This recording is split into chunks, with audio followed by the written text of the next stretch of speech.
Welcome back everyone. Today we're going to be making a messenger bag. This bag measures in at 10.5 by 8 with a 4-inch depth. It has multiple pockets on the inside and outside. It's also super easy to make, so if you're new to sewing, you should have no problem following the easy step-by-step tutorial. With all that being said, don't forget to grab the printable pattern and let's get started.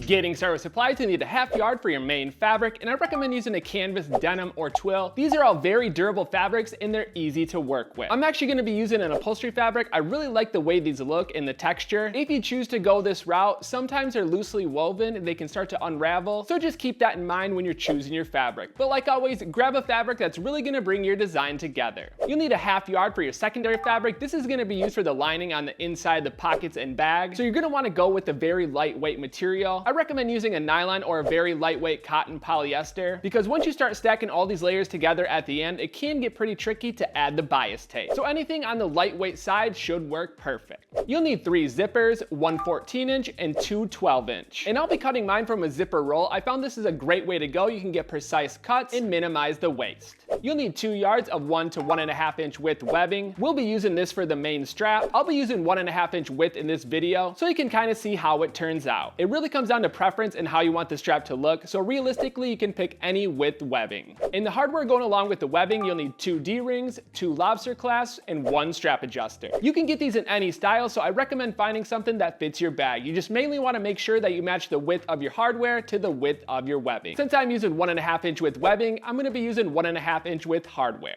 Lastly, you'll need your pattern. This pattern is available at properfitclothing.com. It's super easy to use. All you have to do is print it out, tape it together, and you're ready to go. Before you tape it together, the best thing to do is cut off the top and one of the side edges. This is going to allow you to overlap the pages for a perfectly aligned pattern. And once you have all your supplies gathered and your pattern printed out, it's time to move into cutting. And after taping your pattern together, it should look like this. Be sure to check your printer alignment for the best possible results. And from here, we're going to cut on the outside of the black line. Once you cut out all of the pieces, you should end up with 2 side pocket flap panels cut out of your main fabric, 2 side pocket panels, 1 cut out of your secondary fabric, and 1 cut out of your main fabric, 4 zipper side panels, 2 cut out of your secondary fabric, and 2 cut out of your main fabric, 4 main side panels, 2 cut out of your secondary fabric, and 2 cut out of your main fabric, 2 main back top panels, 1 cut out of your secondary fabric, and 1 cut out of your main fabric, 2 main back bottom panels, 1 cut out of your secondary fabric, and 1 cut out of your main fabric, 2 center bottom panels, 1 cut out of your secondary fabric, and 1 cut out of your main fabric,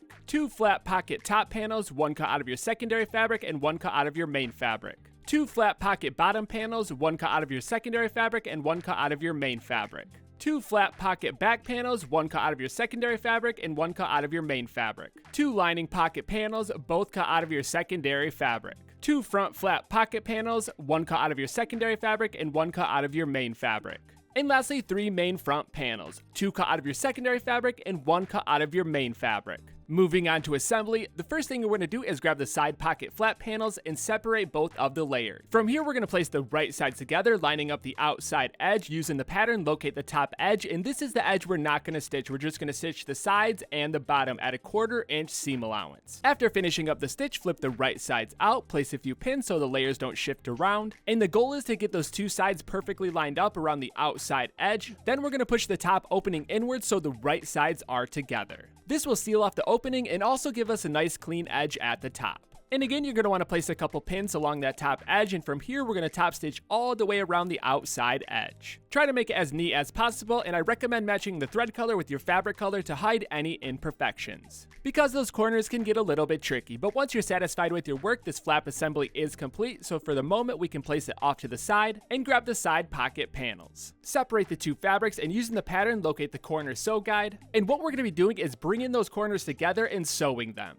We'll be doing this for both the secondary and main fabric layers, so bring the right side together, place a pin, and do it for the rest of the corners. And the goal is to get those 2 sides perfectly lined up, and from here we're going to stitch just the edges at a 1/4-inch seam allowance. You want to be as precise as possible with each one of these stitches. As you can see, after stitching, you can poke that corner out and it's going to give that pocket some definition. And that's exactly what we're trying to do. And from here, we're going to grab the pattern, locate the top edge. It will be the side opposite of the corner, so place the right sides together, lining up the outside edges perfectly. perfectly, place a few pins, and stitch just the top edge at a 1/4 inch seam allowance. Flip the wrong sides together, pop out the corners, line up the top edge so there's equal parts on both sides, place a few pins so the layers don't shift around, and add a top stitch to that top edge. Since this stitch will be exposed, try to make it as neat as possible. You can also switch up the stitch to a decorative stitch for a different look. But anyways, the side pocket assembly is complete, so for the moment we can place it off to the side and grab the zipper side panels. Separate the fabrics, and for this first step we only need one of each layer, so place the other two off to the side, grab your 14-inch zipper. When it comes to the zipper length, you just want it to be longer than the actual width of the panel, because we will be trimming up the ends in later steps. Using the pattern, locate the zipper edge, and this is where we're going to be placing the zipper, so place the wrong side of the zipper to the right side of the secondary fabric, and the right side of the main fabric to the right side of the zipper, lining up the outside edges, and stitch the zipper edge at a 1/4 inch seam allowance. After stitching, flip the wrong sides together, lining up the top edge, and place a few pins. Grab the second set of zipper side panels, and we're going to place them on the opposite side of the zipper. Place them in the same order as the first set with right sides together. Make sure the outside edges are perfectly lined up, and from here we're going to stitch the zipper edge at a 1/4 inch seam allowance. Just like with the first set, we're going to flip the wrong sides together, lining up the top edge, and place a few pins. Before moving on, double check to make sure both sides are perfectly lined up, and from here we're going to add a top stitch to both sides of the zipper edge. If done correctly, the main fabric and secondary fabric should line up perfectly. If you did cut your zipper from a zipper roll, at this point you're going to want to add the zipper trains. For the next step, we're going to grab the main side panels, separate the layers. Using the pattern, locate the sew to edge guide, and this will be the edge that is going to be sewn to the zipper assembly. But before we do that, you'll also see the attached webbing guide, and that's what we're going to do first.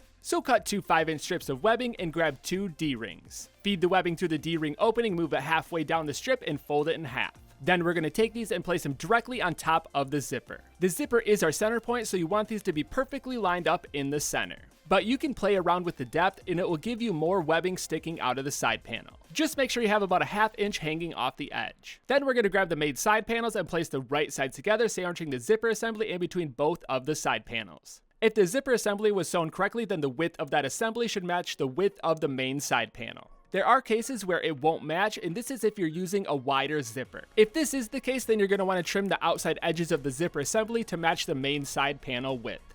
But from here, we're going to stitch both sides at a 1/4 inch seam allowance, and be careful going over the bulky areas so you don't break a needle. It's also very important that you sew at a 1/4 inch seam allowance, because if it's off in future steps, it's not going to line up correctly with the main assembly. So you'll want to double check this before you move on. And from here, we're going to flip the wrong sides together for the main side panels, lining up the outside edges, place a few pins, and add a top stitch to both sides. Again, take your time sewing over the zipper. After finishing, double check both sides, make sure everything is looking good. If it checks out, we can open up the main side panels and cut the zipper ends and webbing ends flush with the seam allowance. This will reduce a little bit of bulk on the side and give you a cleaner finish. Moving on, we can grab the side pocket assembly, and we'll be placing this on either one of the main side panels. You can choose which one, it doesn't matter. Place the right side of the pocket bottom edge to the right side of the main side panel. Make sure you leave about 1 inch of space at the bottom edge of the main side panel, because you want to give yourself room to sew in future steps. Center the pocket in the panel, and we're just going to be sewing the bottom edge of the pocket at a 1/4 inch seam allowance. And remember to sew from one side of the panel to the other, leaving no gaps. After stitching, double check the bottom edge, make sure you have at least a 1/2 inch to 1 inch to work with. Then we can take the side edges of the pocket assembly and line them up with the side edges of the main side panel. Place a few pins and repeat this step for the opposite side of the pocket assembly. At this point, check to see if the top edge of the pocket is sitting straight. If everything is looking good, we're going to stitch both sides of the assembly as close as we can to the outside edge. Essentially, we're just trying to lock all those layers together without going past the seam allowance. So as long as you're on the inside of the seam allowance, you're good to go. Next, we can grab the side flat panel assembly, and we're going to be placing it directly above the pocket. Remember, you want it to be centered in the panel and as close to that top edge as you can get it. I try to line mine up with the top stitching on the main side panel, so that way I can restitch on the top stitch. Once you have it in the spot you want it to be, place a few pins and stitch directly on top of the top stitch of the flat panel. After finishing up the stitch, double check, open it up, see if the flap works and is sitting correctly. If it's not sitting correctly, or if it's a little bit crooked, you can always de-thread it and try it again. We're also going to be adding the closure in future steps. And real quick, you can actually add the same exact pocket on the opposite main side panel. It's totally up to you if you want to add another one. But for the moment, this entire side panel assembly is complete, so we can place it off to the side and grab both of the lining pocket panels. Separate the two layers with right sides facing up. Using the pattern, locate the top hem guide. And then what we're going to do is roll that edge over twice, a 1/2 inch each roll. place a few pins or press it down. Since I'm using a nylon fabric, I'm going to be using pins. Repeat this process for the second lining panel, and from here we're going to stitch the top edge directly on top of the hem. If you don't want to see the stitch, I recommend using a thread color that matches your fabric color. But other than that, both of the lining pocket panels are complete, so for the moment we can place them off to the side and grab the main back top panels. Separate the layers with right sides facing up, grab your 12-inch zipper, and again with this zipper, you just want it to be wider than the width of the panels. Using the pattern, locate the zipper edge, place the wrong side of the zipper to the right side of the secondary fabric and the right side of the zipper to the right side of the main fabric, lining up the outside edges and stitch at a 1/4 inch seam allowance. Flip the wrong sides together, lining up the top edge, place a few pins, and grab the main back bottom panel. Separate the fabrics using the pattern, locate the zipper edge, and we're going to line the bottom panels up with the top panels on the opposite side of the zipper in the same order with right sides together. Make sure all the side edges are perfectly lined up and stitch the zipper edge at a 1/4 inch seam allowance. Flip the wrong side together, lining up the bottom edge and place a few pins. If the top and bottom side edges line up perfectly, then we're going to add a top stitch to both sides of the zipper. After finishing up the stitch, double check both sides, make sure everything is looking good and all the layers are lined up correctly. Before we place this panel off to the side, if you are using a zipper roll, then you're going to want to add your zipper train at this point. And real quick, you also want to make sure you stitch at exactly a 1/4 inch seam allowance for this panel to match up perfectly in future steps. The best way to check this is to grab the main front panel and see if the outside edges line up perfectly. If everything was sewn correctly, then it should line up perfectly.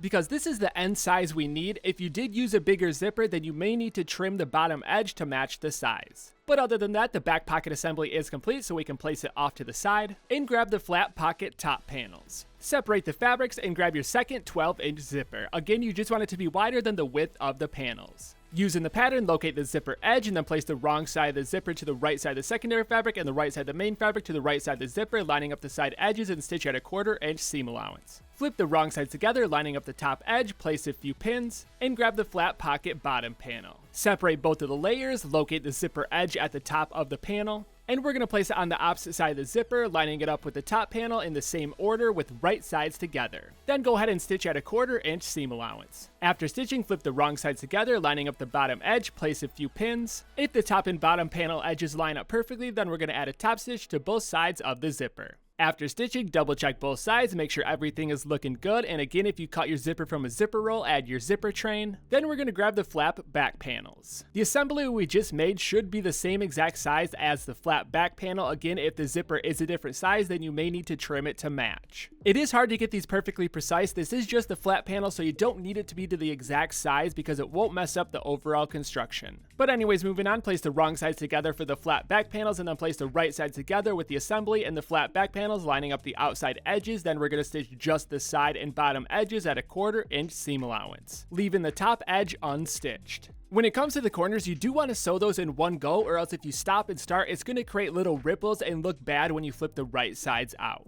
And that's what we're going to do next. Flip the right sides out, poking out the corners, lining up the side edges perfectly, and place a few pins in the center. Once you have the edges lined up and the corner is good, we're going to add a top stitch around the sides and bottom edge. This top stitch will be front and center, so try to make it as neat as possible. If you didn't get the corners right the first time, it could be due to the fabric. Maybe there's a lot of bulk and you need to make notches on the inside of the seam allowance, or the stitch wasn't perfectly curved, but these are things you can practice and get better at. Also, I want to quickly point out, by adding the top stitch, you're actually going to be covering up the raw edge on the inside, so that way you don't have to add bias tape. So try not to place the top stitch too close to the edge, or else it won't cover that raw edge. But anyways, that's going to complete the flat pocket panel, so for the moment we can place it off to the side and grab the front flat pocket panels. Separate the layers, and the first thing we're going to do is place the right sides together, lining up the outside edges. Using the pattern, locate the top edge, and this is the edge we're going to stitch, so place a few pins and stitch the top edge at a 1/4 inch seam allowance. After finishing up the stitch, flip the wrong side together, lining up the side and bottom edges. This is another pocket assembly that we want the top edge to be perfectly lined up and even on both sides, and once you have that, we're going to add a top stitch to just that top edge. You can also switch up the stitch to a decorative stitch if you chose to add decorative stitches in previous steps. But next, we're going to grab the pattern and locate the fold and sew guides. What I like to do is center the pattern on the panel and chalk out each one of the guides on the top and bottom edge. Then we're going to pull those 2 points together and place a pin. Then go ahead and repeat this step for the rest of the chalk points. And I like starting at the center and pulling towards the outside for both of the sides. To check if you did it correctly, grab the center bottom panel and it should be the exact same width.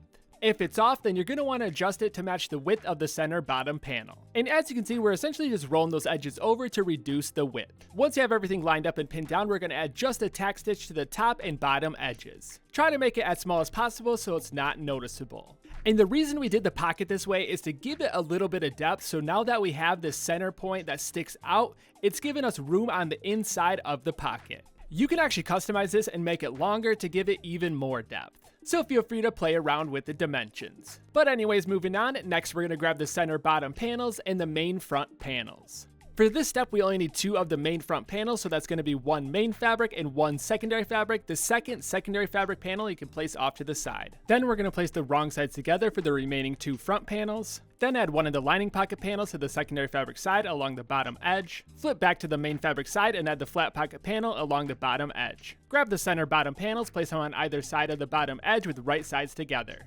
Before moving on, make sure all the layers are lined up perfectly, place a few pins, and we're going to stitch just the bottom edge at a 1/4 inch seam allowance. This is another stitch you want exactly at a 1/4 inch seam allowance. Flip the wrong sides together, grab the last main front panel, it should be a secondary fabric layer. Place the remaining lining pocket panel on the bottom edge. Then we're going to roll up the main front panels on the assembly, separating them from the center bottom panels. From here, we're going to grab the final main front panel and place it on the secondary fabric side with right sides together. Roll the top edge up to move it out of the way of the main fabric side. Make sure the bottom edge layers are perfectly lined up. Grab the back pocket assembly. And we're going to place the secondary fabric side of the back pocket assembly directly on top of the layers we just added. Once again, roll up the top edge to move it out of the way. Then we're going to take the right side of the main fabric center bottom panel and place it directly on top with right sides together, rolling it over the center. Adjust the layers around so they're perfectly lined up, place a few pins, and then we're going to stitch just that edge at a 1/4 inch seam allowance. After finishing up the stitch, you can see that everything is in between both of the center panels. All you have to do is go to one of the openings and pull everything out. It takes a little bit of working it around, but once it pops out, you'll have clean edges on the inside and outside. For this next step, we're going to be adding top stitching on both of those new seams, but before you do that, you want to pull those panels as far as you can to the outside, because in the end, we want the outside edge circumference to match the circumference of the side panels, and we need to pull the edges as far as we can out before adding the top stitch. If you are looking to make perfect top stitching, I recommend using an edge presser foot.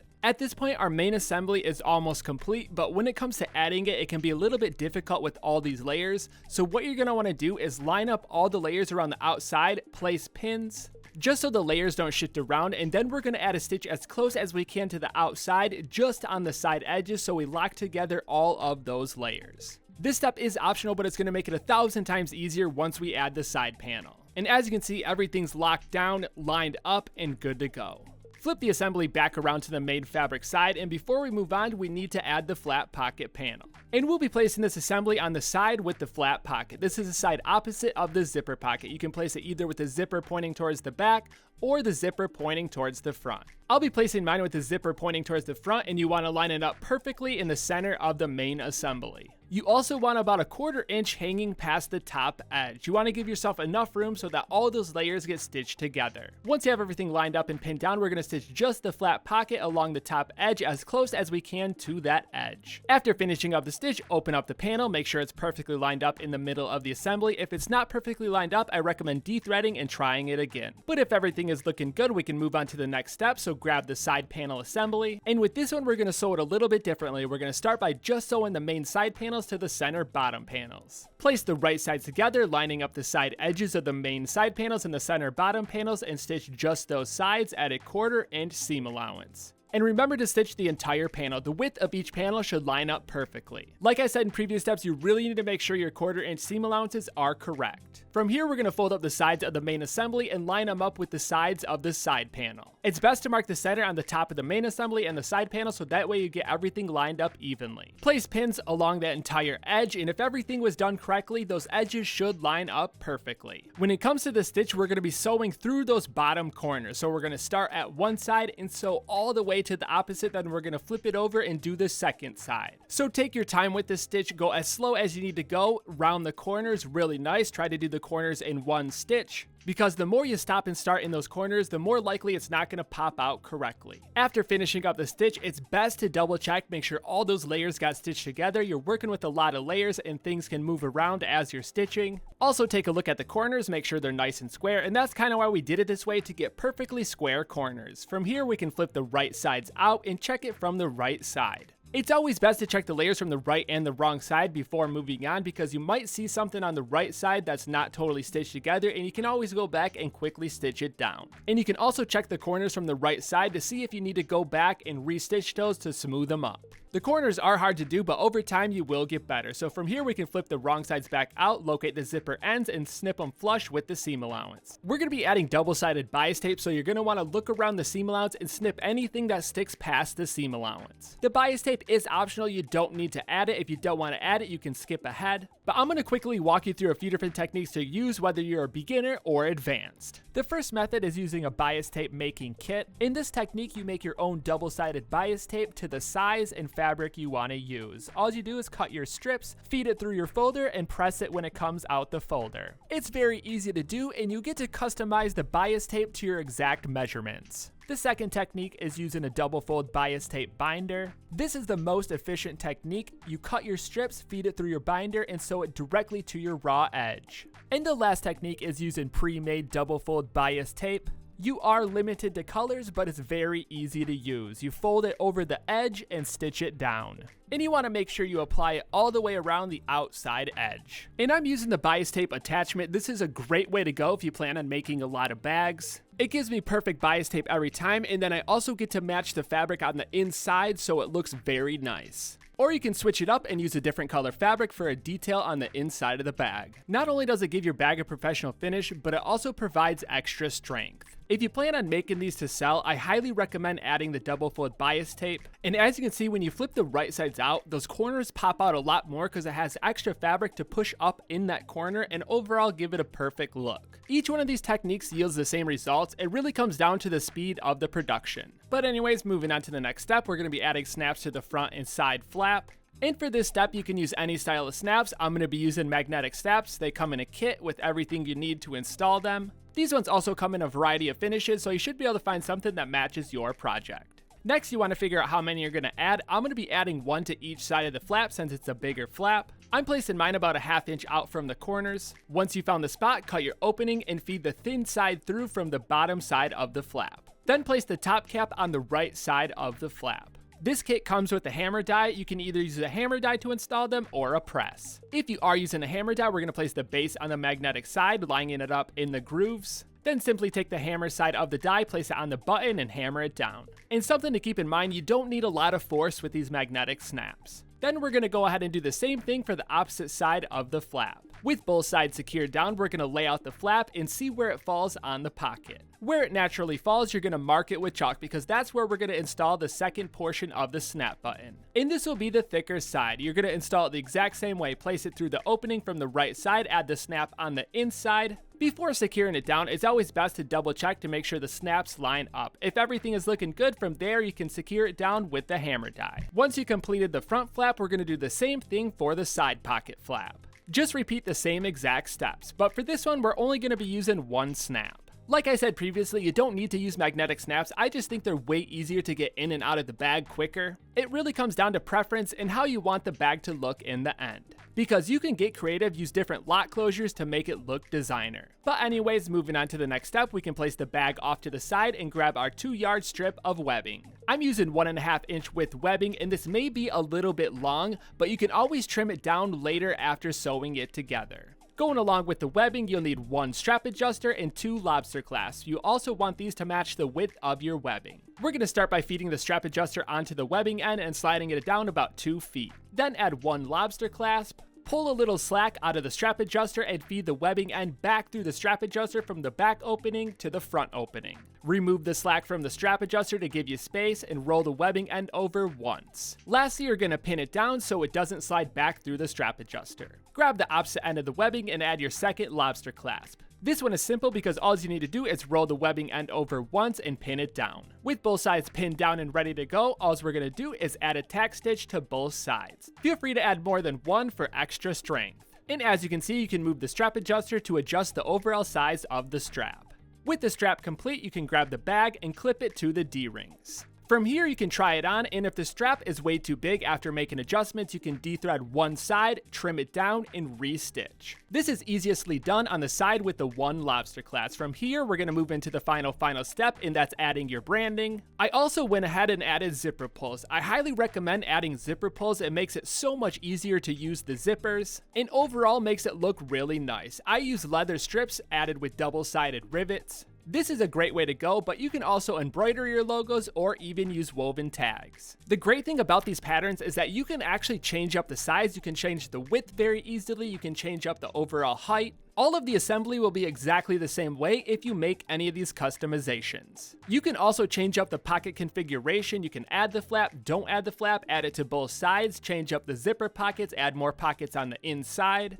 The possibilities are endless, so get creative and make the bag unique to your style. And there you have it, your messenger bag is complete. Hopefully your bag turned out as good as mine. If yours didn't turn out great the first time, it might take a few tries to really perfect these steps, but once you get better at making this bag, you can pretty much make any style of bag. Like always, I want to see what you come up with, so tag me on Instagram at Properfit Clothing, and until then, I'm going to keep the videos coming at you, so I'll see you next time.